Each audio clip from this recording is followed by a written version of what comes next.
అందరికీ నమస్కారము. Fatty liver. లివర్‌కి సంబంధించి ఈ పదం విన్నారా ఈ మధ్య? చాలా మందికి ఉంటుంది. మీరొక్కసారి చెకప్‌కెళ్తే గనుక మాక్సిమం చాలా మందికి బయటపడే ప్రాబ్లమే ఇది. ఫ్యాటీ లివర్ ఉంది, ఫ్యాటీ లివర్ ఉంది. ఇది డేంజరు. బాడీకి ఎక్కువ ఉండకూడదు అని చెప్పేసి డాక్టర్స్ మిమ్మల్ని అడ్వైస్ చేస్తూనే ఉన్నారు కదా! అప్పుడు వెంటనే కొంత టైం మాత్రం అవునా! ఇలా చేస్తే బావుంటది, అలా చేస్తే బావుంటది, ఏం చేయాలనేసి అనుకుంటారు. తర్వాత మళ్ళా మామూలే కథ. ఇగ్నోర్ చేస్తే చాలా ప్రమాదము. సో, కాబట్టి ఈ ఫ్యాటీ లివర్ నుంచి మనం నార్మల్‌గా ఎట్లా బయటపడాలి? దీనికి సంబంధించి సింపుల్ 7 ప్రిన్సిపల్స్ చెప్తాను. ఈజీగా పాటించొచ్చు మీరు. ఈజీ ఏం కాదు. ఈ 7 ప్రిన్సిపల్స్ సీరియస్‌గా ఫాలో అవ్వండి సరిపోతుంది. బై ద వే నా పేరు doctor Devika Bhatnagar. Soft skills trainer and motivational speaker. First principle ఏంటంటే రెగ్యులర్‌గా ఎక్సర్సైజ్ చేయాలి.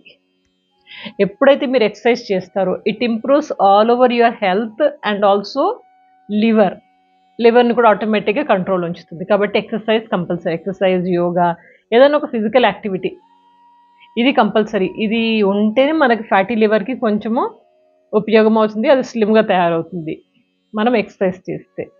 ఇక సెకండ్ టిప్‌కొస్తే గనుక మేనేజ్ యువర్ వెయిట్. మన యొక్క బరువుని నియంత్రణలో ఉంచుకోవాలి. ఎందుకంటే అధిక బరువు ఉన్నప్పుడు అది మన లివర్ మీద చెడు ప్రభావాన్ని చూపిస్తుంది. సో, కాబట్టి ఎప్పుడైనా బరువుని కంట్రోల్‌లో ఉంచుకోవాలి. ఎక్సెస్ వెయిట్ అస్సలు మంచిది గాదు. మీ ఏజ్ ప్రకారం, మీ యొక్క హైట్ ప్రకారం ఎంత బరువు ఉండాలో మీకొక ఐడియా ఉంటది గదా!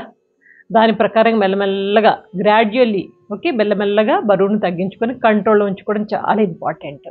ఇక మూడో ప్రిన్సిపల్ ఏంటంటే స్టే హైడ్రేటెడ్. మనకి ఎంత నీళ్లు కావాలో అంత నీళ్లు తాగుతూ శరీరాన్ని నీళ్లు లేవు అనకుండా మంచిగా హైడ్రేట్‌గా ఉంచుకోవాలి. తగినంత నీటితోటి ఉంచుకోవాలి. ఉంచుకుంటే ఆ లివర్‌కి ఏమవుతుంది? వాటర్ సప్లై అవుతుంది. అందుకని నీరు మంచిగా తాగాలి అంటారు. ఎంత తాగాలి అంటే గనక it depends on your activity. మీకేం పని లేకుండా ఒక ఎక్కువ పని అంటే శారీరక శ్రమ లేకుండా కంప్యూటర్ ముందు ఏసీ రూమ్‌లో కూర్చున్నారంటే ఏముండదు వర్క్. ఫిజికల్ యాక్టివిటీ ఉండదు. అదే బయట పని చేసే వాళ్ళకి ఎక్కువ అవసరం. అట్లా మీకు అవసరాన్ని బట్టి నీళ్లు తాగండి. ఎట్ లాస్ట్ నీళ్లు ఎంత తాగాలంటే గనుక మీరెప్పుడైనా యూరిన్‌కెళ్ళినప్పుడు ఆ యూరిన్ కలర్ అనేది వాటర్ కలర్‌లో ఉండేటట్టు చూసుకోవాలి. అది హైడ్రేటెడ్ అని చెప్పొచ్చు. Simple logic. అప్పుడప్పుడు నీళ్లు తాగుతూ ఉండండి కాస్త. యూరిన్ కలర్ ఒక్కటి చూసుకోండి సరిపోతుంది. ఇక నాలుగో ప్రిన్సిపల్ ఏంటంటే యూజ్ లెస్ షుగర్. షుగర్ చాలా తక్కువ తీసుకోవాలి. ఈ షుగర్ అనేది లివర్‌కి మంచిది గాదు. ఫ్యాటీ లివర్ ఉన్నవాళ్ళు షుగర్ తీసుకుంటే ఇంకా ఎక్కువ బ్యాడ్ ఎఫెక్ట్ అవుతుంది. స్పెషల్ షుగర్ ఎక్కువగా ఉన్న sweets, ice creams, cool drinks ఇవన్నీ బాగా తగ్గించండి. ఎంత తక్కువ తీసుకుంటే అంత మంచిది. మీరు స్పెషల్లీ కోక్, థమ్స్ అప్ అని తాగుతారు చూడండి కూల్ డ్రింక్స్. వీటిలో ట్రిపుల్ టైమ్స్, 4 టైమ్స్ అట్లా షుగర్ ఎక్కువుంటుంది. ఎందుకంటే ఆ చల్లదనాన్ని మేనేజ్ చేసి మీకు ఆ స్వీట్‌నెస్ ఇవ్వాలి అంటే గనుక చాలా షుగర్ వాడతారు వాళ్ళు. కాబట్టి ఈ కోక్, థమ్స్ అప్ వీటినైతే తొందరగా ఎంత వీలైతే అంత దూరం ఉంచండి. ఇక మిగిలిన స్వీట్స్, ఈ స్వీట్ ఐటెమ్స్ అన్నీ కూడా చాలా తగ్గించండి. ఇక నెక్స్ట్ ఫిఫ్త్ పాయింట్ ఏంటంటే గనుక ర్యాపిడ్‌గా వెయిట్ తగ్గిపోతారు చూడండి. సడెన్‌గా వెయిట్ 5 కిలోలు, 10 కిలోలు ఒక్క నెలలో తగ్గించేస్తాం, 15 రోజులు తగ్గిస్తామంట. అలాంటిది పనికి రాదు. Okay. So, rapid weight reduction అనేది తగ్గించండి. అస్సలు చేయకండి. ఎందుకంటే కొంతమంది క్రాష్ డైట్ తీసుకుంటారు. క్రాష్ డైట్ అనేసి ఏదో కిటో డైట్ అని అదోని ఇదోని ఒకటేసారి తగ్గించేస్తారు. అది ఏంటంటే లివర్ మీద బ్యాడ్ ఎఫెక్ట్ పడుతుంది. మెల్లమెల్లగా వెయిట్ తగ్గించాలి. ఒక 2 కిలోలు తగ్గినాయి, 3 కిలోలు మెల్లమెల్లగా తగ్గినాం అట్లా తగ్గాలి గానీ, ఒకటేసారి ఓ 10 కిలోలు తగ్గాం అట్లా అది మళ్ళా లివర్ మీద ఎఫెక్ట్ పడుతుంది. ఇక నెక్స్ట్ సిక్స్త్ పాయింట్‌కొస్తే ఒమేగా 3 ఫ్యాటీ యాసిడ్స్ ఇది చాలా యూజ్ అవుతుంది. లివర్‌కి చాలా మంచిదంటారు. ఈ ఒమేగా 3 ఫ్యాటీ ఇది ఎక్కడుంటుంది అంటే గనుక ముఖ్యంగా ఫ్యాట్ ఫిష్‌లో ఉంటదంటారు. దొడ్డుగా ఉన్న ఫిష్ ఉంటది. అందులో ఉంటదంటారు. ఫిష్ ఎందుకు? ఒక ప్రాణిని చంపి తినడం ఎందుకు? మనకు ఆల్టర్‌నేటివ్ ఇంకోటుంది గదా! అది అవిసె గింజలు. అవిసె గింజల్లో చాలా ప్లెంటీగా పుష్కలంగా ఈ ఒమేగా ఫ్యాటీ ఆమ్లాలుంటాయన్నమాట.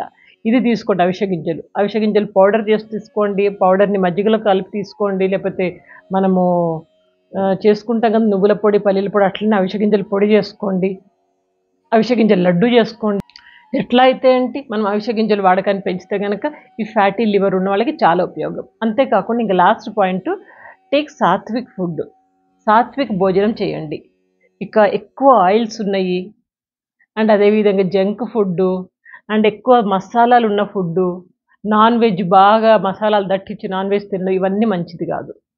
నార్మల్ సాత్విక భోజనం ఉప్పు, కారాలు అండ్ నూనె ఇవన్నీ కొంచెం తగ్గించి ఆకుకూరలు, కాయగూరలు, రోటీ, సింపుల్ రైస్ అట్లా సింపుల్ ఎంత సాత్విక భోజనం తింటే అంత మంచిది.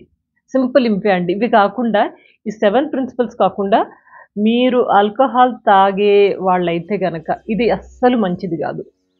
ఒకటేసారి మానేయలేరు కాబట్టి మెల్లమెల్లగా గ్రాడ్యుయల్లీ దీన్ని ఆల్కహాల్ అంటే మద్యం సేవించడం మెల్లగా మానేయాలి. మానేస్తేనే మనకి బతుకు, లేకపోతే కష్టం. ఇది గుర్తుపెట్టుకోండి. ఇవన్నిటితో పాటు మీరు ఒక డాక్టర్ ప్రాపర్ గైడెన్స్ కూడా తీసుకోండి. సింప్లీ ఈ టిప్స్ ఫాలో అయ్యాం మేడం తగ్గలేదు అనడం కాకుండా ఒక డాక్టర్ని కూడా కన్సల్ట్ చేసి ఈ టిప్స్ ఫాలో అవుతూ ఆ డాక్టర్ గారు చెప్పిన మెడిసిన్స్ వేసుకుంటూ మెల్లగా ఈ ప్రాబ్లం నుంచి బయటపడాలి. సింపుల్ ఇంతే అండి. ఏదన్నా ఇలాంటి మన చేతుల్లో ఉన్నవే. మన చేతుల్లో మనం లైఫ్ మేనేజ్ చేసుకుంటాము, ఎట్లా మోల్డ్ చేసుకుంటాము, ఎట్లా ప్రికాషన్స్ తీసుకుంటాము, ఇవన్నీ మనకి డెఫినెట్లీ హెల్త్ మీద ఒక మంచి ప్రభావాన్ని చూపుతాయి. కాబట్టి మంచి అలవాట్లోకి వెళ్ళడము మెల్లమెల్లగా అలవాటు చేసుకోండి. ఈజీనే కదా. మరొక మంచి టాపిక్తో మీ అందరి ముందు ఉంటాను. అప్పటిదాకా చాలా హెల్తీగా యాక్టివ్గా జీవితాన్ని గడపండి. Take care. Good luck.